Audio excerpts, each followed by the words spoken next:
J.K. Rowling, one of the most well-known writers, is on fire due to some controversial issues after her recent remarks on some sensitive issues. She's lost the majority of her fan base. Did J.K. Rowling make transphobic comments? Was J.K. accused of queerbaiting? Stay tuned to find out all the important unanswered questions we need answered. First up, did J.K. Rowling make transphobic comments? In March 2018, Rowling first came under fire for liking a tweet which referred to trans women as men in dresses. After the news was picked up by several major news outlets and online furor ensued, representatives for the author claimed she suffered a middle-aged moment, blaming the awkward way she sometimes holds her phones for accidentally liking the tweets. However, this wasn't the first time Rowling would be caught connecting herself with transphobic ideology. She had liked a tweet a few months earlier endorsing a radical feminist Harvey Jennings Medium article. In June 2020, Rowling again faced backlash for a series of tweets which suggested she doesn't believe trans women are women, in response to a headline which referred to people who menstruate. Quote, "I'm sure there used to be a word for those people. Someone help me out. Wumbapin, Wimbapund, Womud," suggested that in order to be considered a woman, the person must menstruate. The claims infuriated many people who saw them as an outright attack on the trans community and an effort to roll back a movement that had recently made progress in the right direction. Following these remarks, a lot of famous people in transgender advocacy groups were quick to criticize Rowling for her dubious beliefs. Harry Potter star Daniel Radcliffe responded on the Trevor Project website, an organization which provides crisis intervene and suicide prevention services for LGBTQIA youth.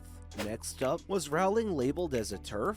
Rowling was dubbed a TERF, trans-exclusionary radical feminist, among other things. Rowling then published an essay titled TERF Wars, where she shared her opinion about trans and genuine women. Rowling wrote, quote, "I believe the majority of trans-identified people not only pose zero threat to others, but are vulnerable for all the reasons I've outlined. Trans people need the deserved protection. Like women, they are most likely to be killed by partners. Trans women who work in the sex industry, particularly trans women of color, are at particular risk. Like every other domestic abuse and sexual assault survivor I know, I feel nothing but empathy and solidarity with trans women who've been abused by men." She continued, "So I want trans women to be safe. At the same time, I do not want to make natural girls and women less safe. When you open the doors of a bathroom and changing rooms to any man who believes or feels he's a woman, and I've said gender confirmation certificates may now be granted without any need for surgery or hormones. Then you open the door to any men who wish to come inside. That is a simple truth."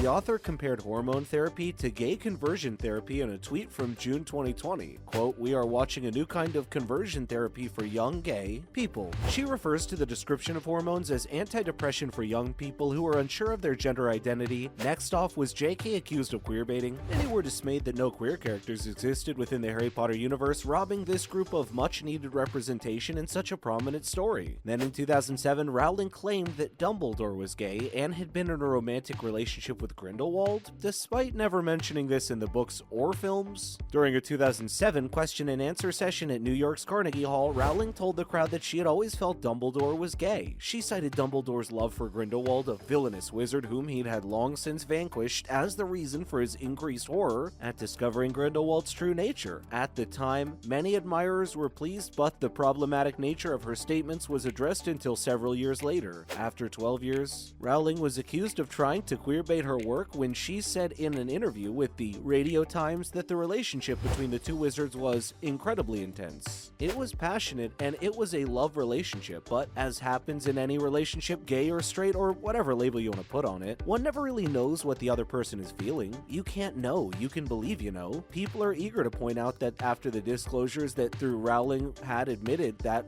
there wasn't a homosexual character in the series, she had only done so after the fact, raising doubts about the validity of her claims. Next up, did Rowling make claims of appropriation? On the Pottermore website, Rowling released a 4-part series titled The History of Magic in North America in 2016. She discussed the existence of skinwalkers who are thought to be malevolent witches or wizards who can assume the shape of animals in Navajo tradition. She then disputed her experience in response to a related question on Twitter, claiming that, quote, in the wizarding world, there were no skinwalkers, with the mythology being made up by those without magic to demonize wizards, according to the Guardian campaigner Dr. Adrienne Keene, responded to the author on Twitter, writing, quote, it's not your world, it's our real native world, and skinwalker stories have context, roots, and reality. You can't just claim and take a living tradition of marginalized people. That's straight up colonialism or appropriation. Keene addressed the issue further on her blog, writing, quote, there is no such thing as one Native American anything. Even in a fictionalized wizarding world, native spirituality and religions are not a fantasy on the same level as wizards. These beliefs are alive, practiced, and protected. We fight so hard every single day as native people to be seen as contemporary, real, full, and complete human beings, and to push away from the stereotypes that restrict us in stock categories of mystical connected to nature shamans or violent savage warriors. Next off, did J.K. Rowling receive hate over Johnny Depp? Despite Amber Heard's allegations that Johnny Depp had physically and verbally abused, Rowling faced criticism for her decision not to recast Johnny Depp's Fantastic Beasts role in December 2017. Rowling wrote, quote, when Johnny Depp was cast as Grindelwald, I thought he'd be wonderful in a role. However, around the time of filming his cameo in the first movie, stories had appeared in the press that completely concerned me and everyone most closely involved in the franchise. She noted, however, the agreements that have been put in place to protect the privacy of two people, both of whom have expressed a desire to get on with their lives, must be respected. Continuing, based on our understanding of the circumstances, the filmmakers and I are not only comfortable sticking with our original casting, but genuinely happy to have Johnny playing a major character in the movies. The movie was released, but it received bad reviews and box office receipts. The situation was made worse when Heard wrote an opinion piece for the Washington Post in which she claimed she survived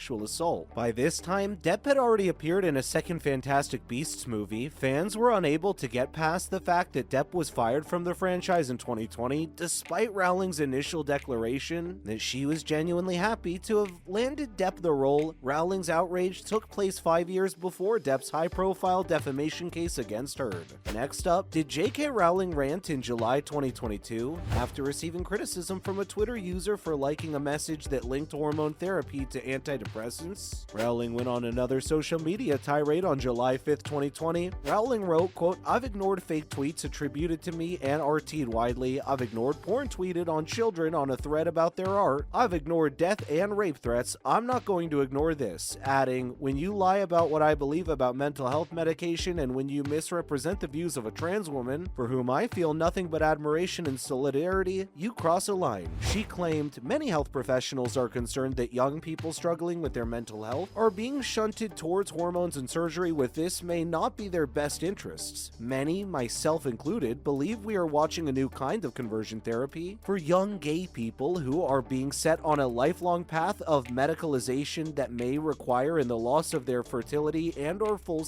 sexual function. She once again seemingly called into question the use of hormones. She tweeted, the long-term health risks of cross-sex hormones have now been tracked over a lengthy period. These side effects are often minimized or denied by trans activists. None of that may trouble you or disturb your belief in your own righteousness, but if so, I can't pretend I care much about your bad opinion for me. Next up, are her new books also controversial? After an early review circulated on September 14th, 2020, her book Troubled Blood caused yet another wave of controversy. According to the book, a detective is on the lookout for a cis male serial murderer who disguises himself as a woman to target and kill cis women. According to Pink News, the Telegraph's review states that the book's lesson is to never trust a man in a dress. People had thoughts, of course. Hashtag RipJK Rowling became very popular soon. One person commented, she's thinking she's a martyr, and this is her suicide mission. We can only hope for the worst because Rowling has been the target of death threats as a result for her remarks. Rowling's mistakes only serve to highlight the need for us to appreciate everyone and fight to overcome our stereotypes regardless of the situations or past experiences. Do you agree with J.K. Rowling's remarks? What do you think about her most recent novel, Troubled Blood? Make sure to let us know your thoughts down below. Thank you so much for watching. We'll see you in the next one.